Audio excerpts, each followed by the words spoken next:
Good job.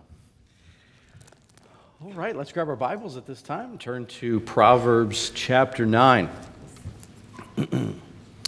Book of Proverbs has been such a help here. It makes for a really good midweek series because, well, it's very practical. Wisdom works. Wisdom is practical for everyday life. And I really do believe that tonight's message is going to be maybe even more practical than usual. You're gonna find some help here for yourself, for situations that you come across in life. I'm very confident of that. So Proverbs chapter 9, verse 7. He that reproveth a scorner getteth to himself shame, and he that rebuketh a wicked man getteth himself a blot. Reprove not a scorner, lest he hate thee. Rebuke a wise man, and he will love thee. Give instruction to a wise man, and he will be yet wiser. Teach a just man, and he will increase in learning. The fear of the Lord is the beginning of wisdom, and the knowledge of the holy is understanding. For by me thy days shall be multiplied, and the years of thy life shall be increased. If thou be wise, thou shalt be wise for thyself. But if thou scornest, thou alone shalt bear it. The title tonight is, Are You Coachable? Are you coachable? Let's ask the Lord's help one more time. Father, bless your word now as we endeavor to preach it and to understand and apply it in Jesus' name. Amen. Well, the NFL season is in full swing. And the Minnesota Vikings are mediocre as usual. And sports news is full of chatter about injuries and trade and coaches and athletes and all of their performance so far. And fantasy football leaguers are making adjustments and figuring out what in the world is happening with their teams. So if you think about the sports world for a moment, we're going to use that as sort of our analogy for this text and this message. I want you to think about some of the things that make a great player. All right, a good athlete on the team, on the field. Think about what goes into that. Some possibilities I'll throw out here, knowing my wealth of information in the sports world. Okay, I imagine there has to be some level of talent that is there, all right? Some talent, just raw potential. Person's genetics, their size, their strength, their smarts for the game. It's just talent. Then good coaching to try to draw out that potential and develop what is there. There has to be a good work ethic. If you're not going to work at it, talent will only get you so far. Probably team placement. Both the team you're put into and where you're placed on the team, those are all going to have an effect on how successful an athlete can be. But then beyond all of that, I want to really focus in on this idea of coachability. A great athlete needs to be coachable. Has to have the kind of attitude to receive advice and help, and also the willingness to make the changes that are suggested along the way. If an athlete is not coachable, it doesn't really matter how good of a coach he's under. Does that make sense? It doesn't matter how great the coach is. If the athlete isn't coachable, there's a disconnect that's going to happen. And so it's not going to help him. If he's unwilling to make changes or be a team player,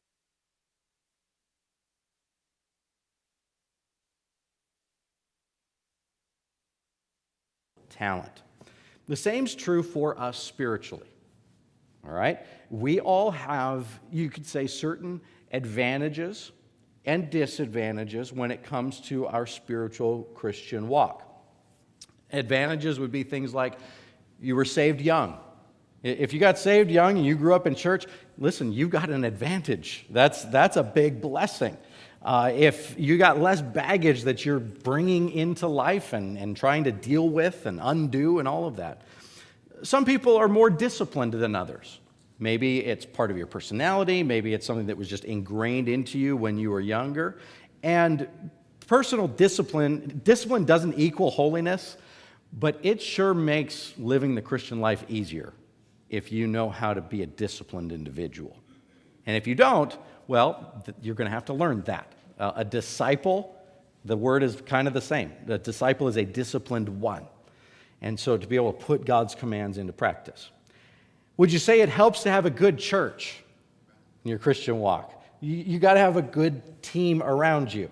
And to have some helpful, wise teachers and preachers to serve as coaches in your life.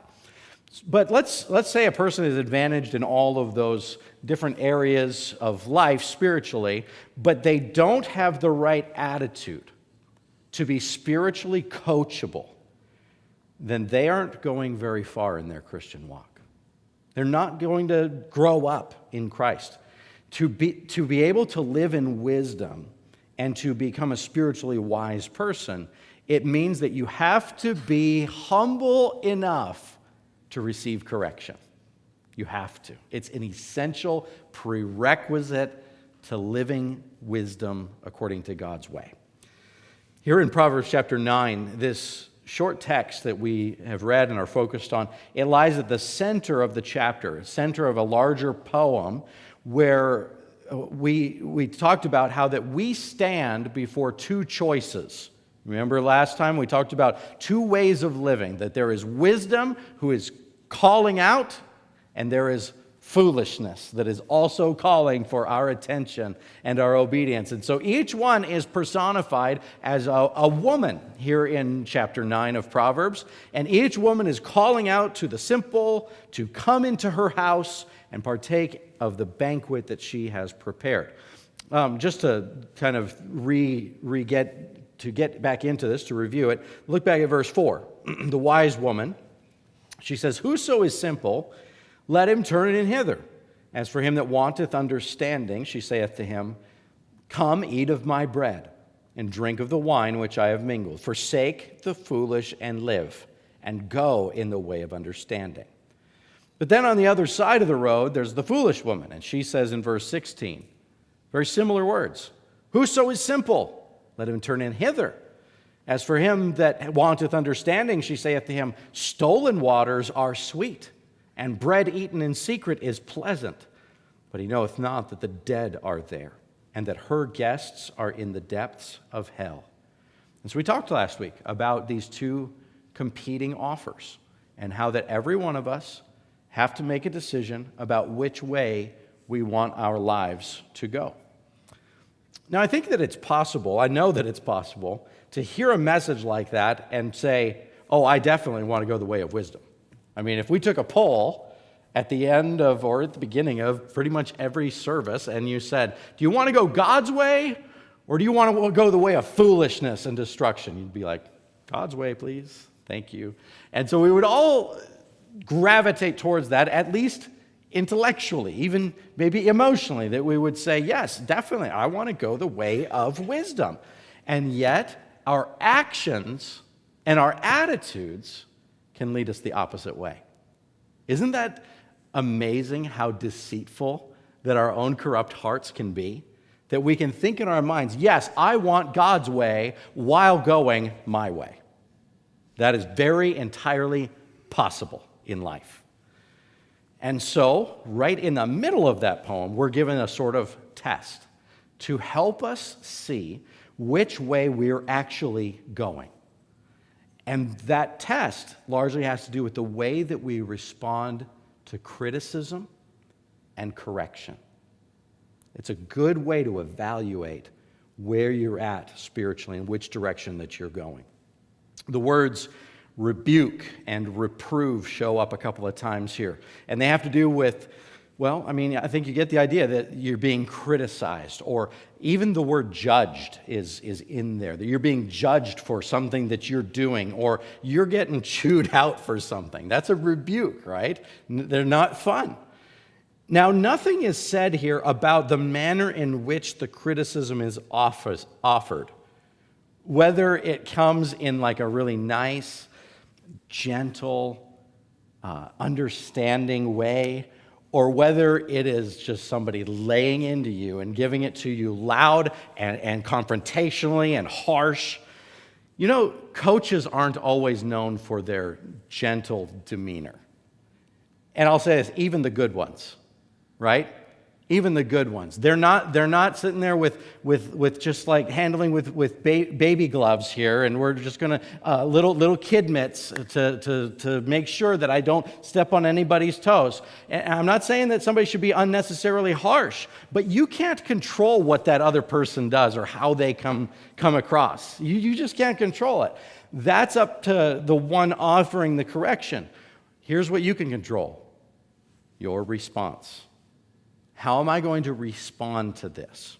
How do you react when someone rebukes you? How do you respond when somebody offers you advice on something you're doing wrong or something that you could be doing better? Be honest. Don't be pious tonight and say, oh, I take it. I take it humbly. I take it gladly. I give them a big hug. No, when you get chewed out for something, somebody gets onto you, somebody complains, somebody criticizes you, that's not something that our flesh enjoys at all.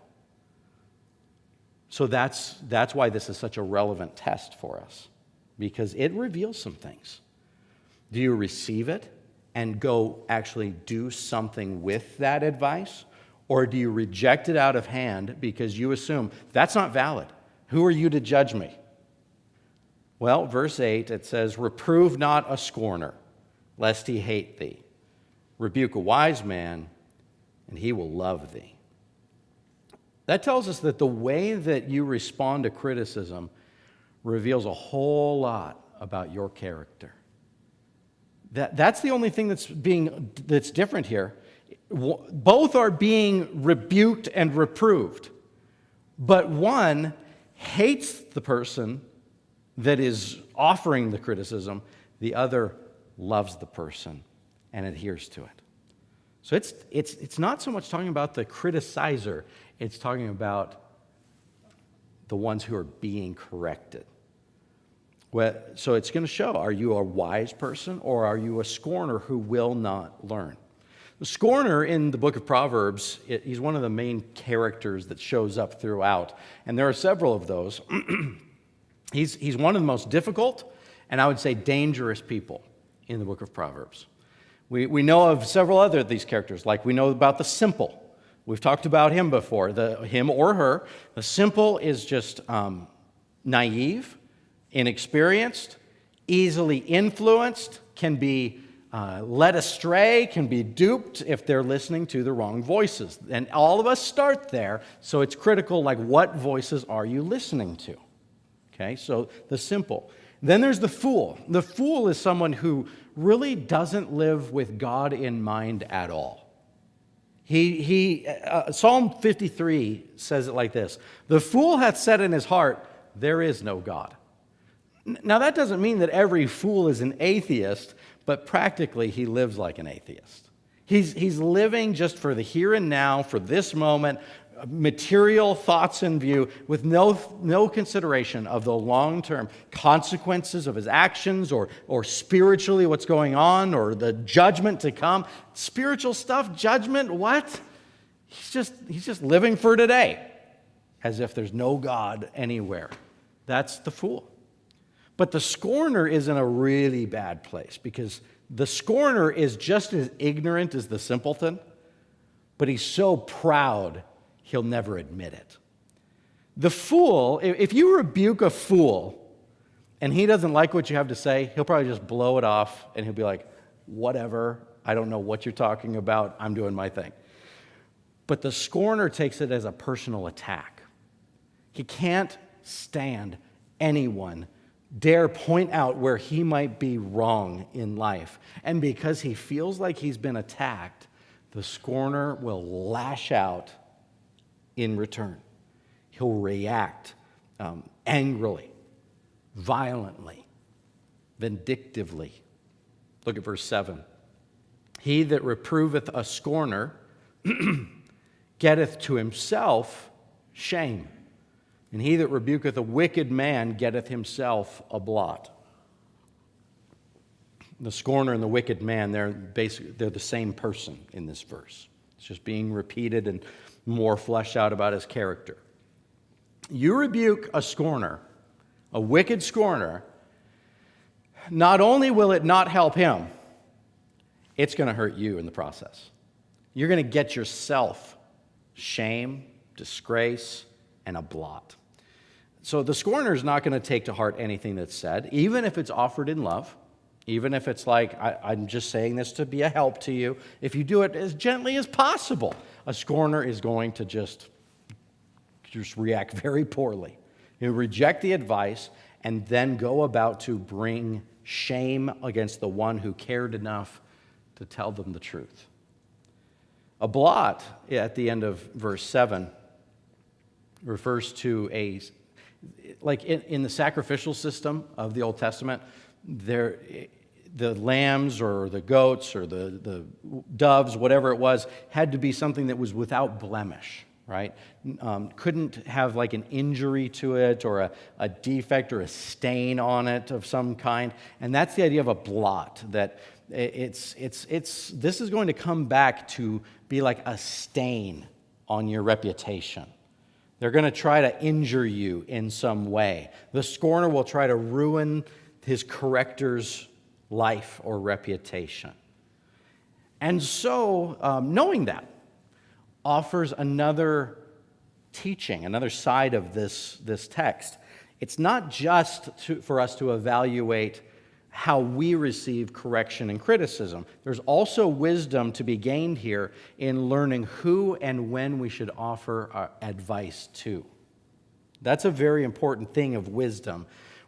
Should I confront this? Should I bring this to this person's attention? Or should I just keep my mouth shut?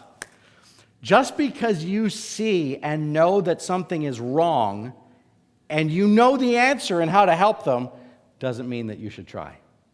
That is not necessarily what you need to do. If that person is not coachable and they're not going to take the advice from you, it's probably better that you didn't give it in the first place. If they are a prideful scorner, what good is it going to do? For them, nothing. For you, nothing. It's only going to stir up trouble, and it's going to put you in their crosshairs.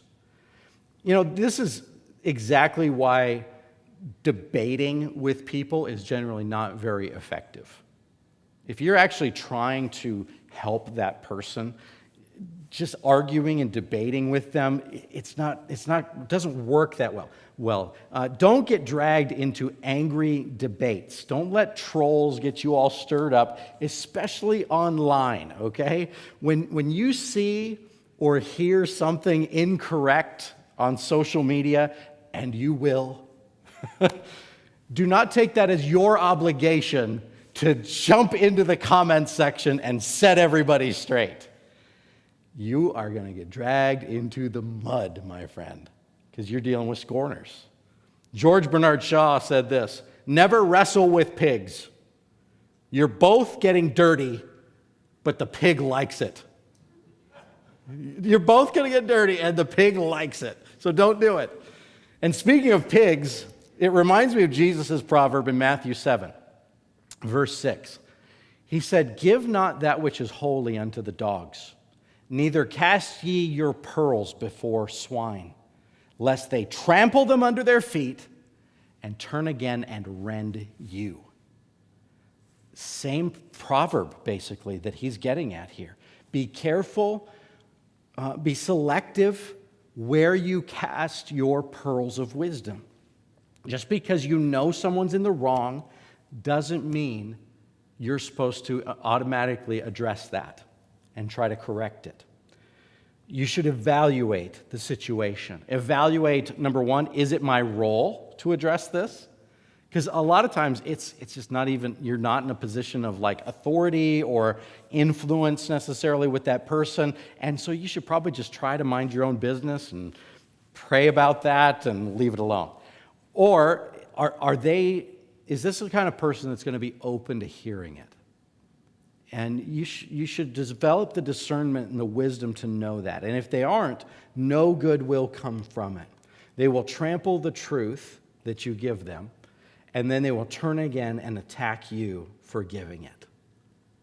What a deal that is. So instead, pray for that person. You're concerned about them, that's great. But don't ask the Lord to help open up their eyes or humble them or whatever needs to happen, but realize I'm not going to fix them. If they don't want to be fixed, if they don't want to be corrected, they won't be.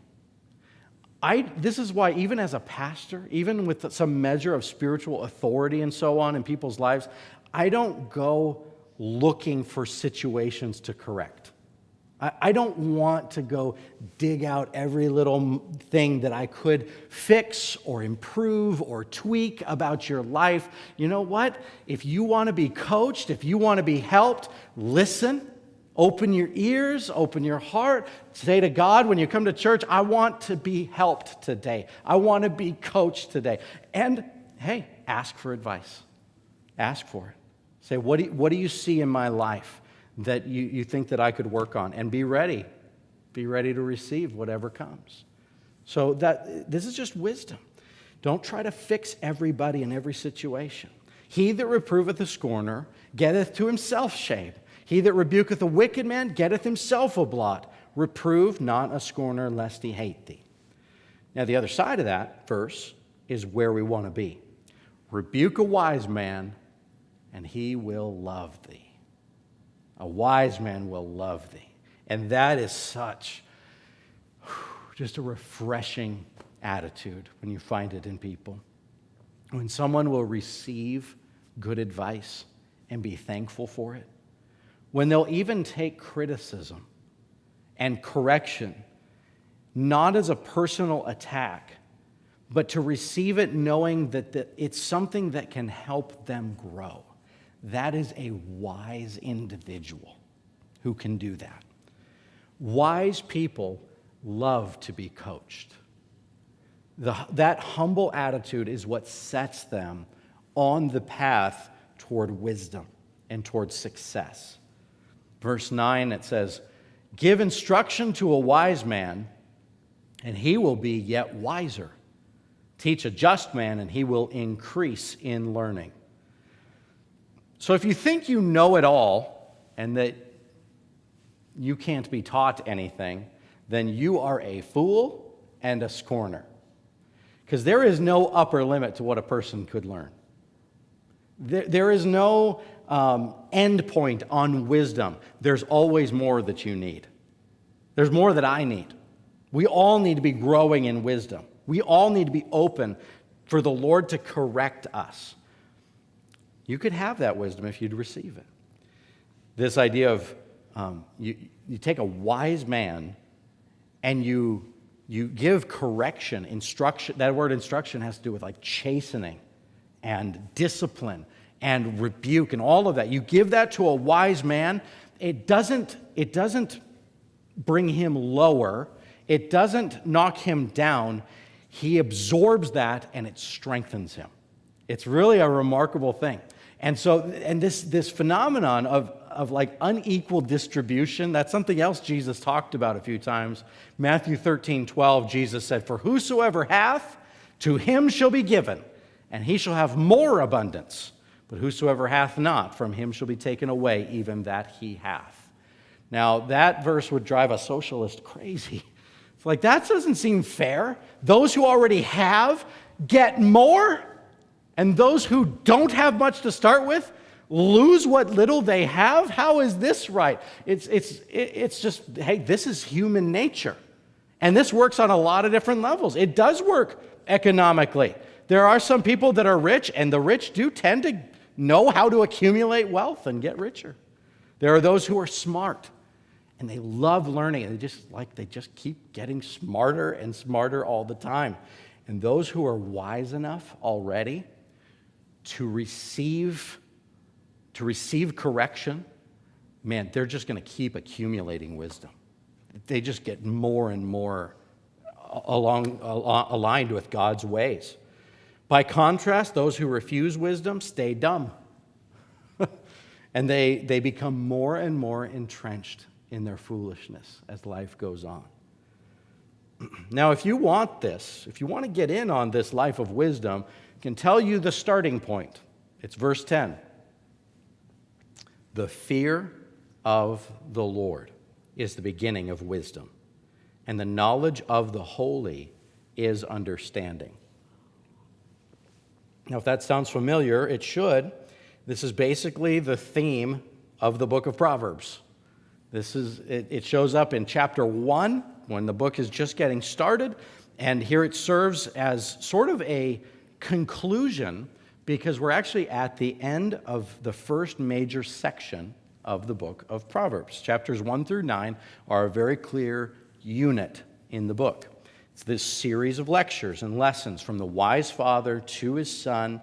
Forsake the way of foolishness, choose the way of wisdom, and the basis of that decision is going to be the fear and knowledge of God.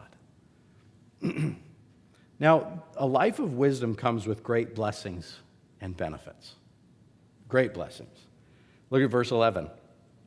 For by me, this is wisdom talking again, by me thy days shall be multiplied, and the years of thy life shall be increased.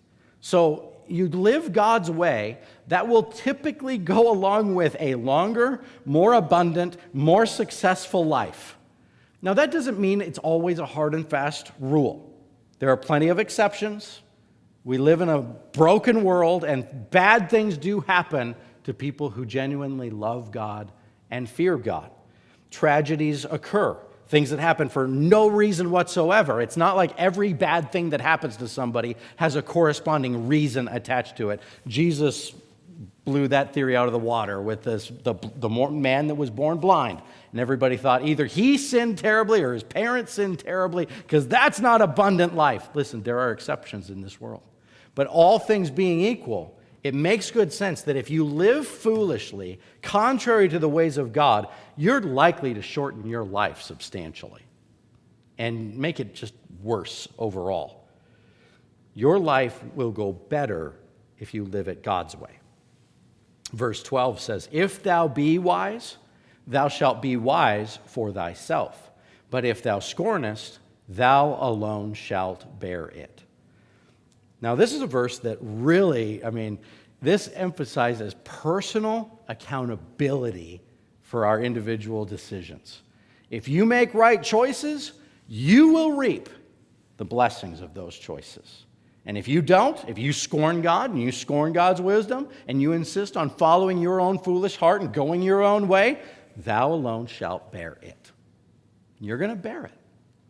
Now, that doesn't mean that it won't hurt other people.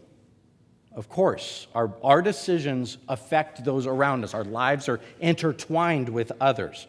But the one your foolish decisions will hurt the most is you. You're going to have to live with the consequences of your choices, both the good ones and the bad ones. There are some situations I know of where in Christians' lives where they're struggling and man, they're just suffering and it's such a tangled mess to fix. And the sad part is much of it could have been avoided by making different choices years ago. And if that's where you're at, I'm not meaning to heap on guilt. I don't want you to lose hope because God is so gracious and merciful and powerful. But here's the thing. While you might be reaping still the harvest of the old foolish decisions of the past, don't be making more of them. All right? At least you can start sowing some better seeds that your future self will thank you for. Make wise choices, even when you don't see the crop of the blessings yet. It takes time for old harvests to end and for a new crop to come in. If thou scornest, thou alone shalt bear it. So there's no doubt that foolish living or walking in wisdom, those choices come with consequences. And if you want to get on the blessings of walking in wisdom, he says knowing and fearing God. That's where you start. Because you'll never have the kind of wisdom you need for a successful life until you know God in a personal way. You can't just take his wisdom and not have him. He is the source of wisdom. If you want his life, you need him. If you want his way, you need him. If you want his wisdom, you need him. This isn't just tips and tricks from the Bible. No, it's a relationship. And it's a relationship that comes with concrete blessings. You need to get to know God. And as you get to know him, as he's revealed himself in his word, you will also come to fear him. Now, at first, before you know God well, that fear is just that. It should make a person afraid to be exposed to such a holy God as he is. And you know why? Because we're not holy. And that exposure is a fearful thing. But once you've had those sins forgiven, once you've become a child of God through Christ, that fear grows into something more like honor and reverence and awe that moves us to worship him and love him and never want to displease him. It's a lot like the healthy respect and fear that a child should have towards his parents. A kid should do right for a few reasons. Because he loves his parents and doesn't want to disappoint them. That's a good reason. Because he trusts his parents and knows that they only want what's best for him. And also, to a degree, because he fears his parents and doesn't want to get in trouble with them. That's a good combination.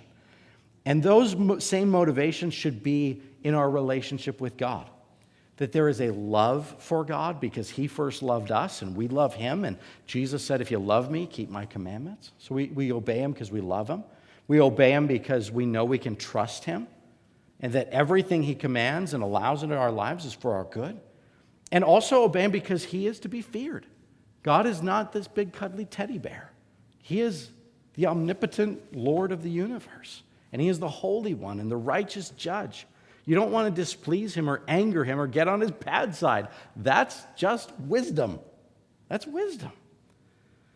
One of the best ways to know that you're walking in wisdom, according to this text, is pay attention to how you respond to criticism, how you respond to correction. If somebody gets on to you for something you're not doing right, listen, do the defenses go up immediately? Does your anger kind of just swell up just as an automatic reaction? No. Thank them for that. That's a gift, regardless of how it comes across. Don't take it as a personal attack. Whether that person rebuking you whether that's coming from your spouse or your parent or your pastor or your boss or just a loving, concerned friend, and whether they do it perfectly with the right tone and the right attitude and they've spent a day and a half in prayer over this conversation, or whether it just comes across as blunt and unkind, either way, realize that's a gift that they're giving you. Choose to be coachable. I texted Brother Caleb this week.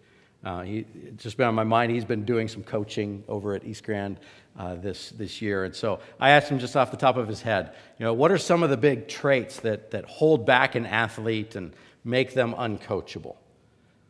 So listen to some of these. When they think they know more than the coach, that'll make you uncoachable. When they forget that the coach has had more experience playing the game than they have.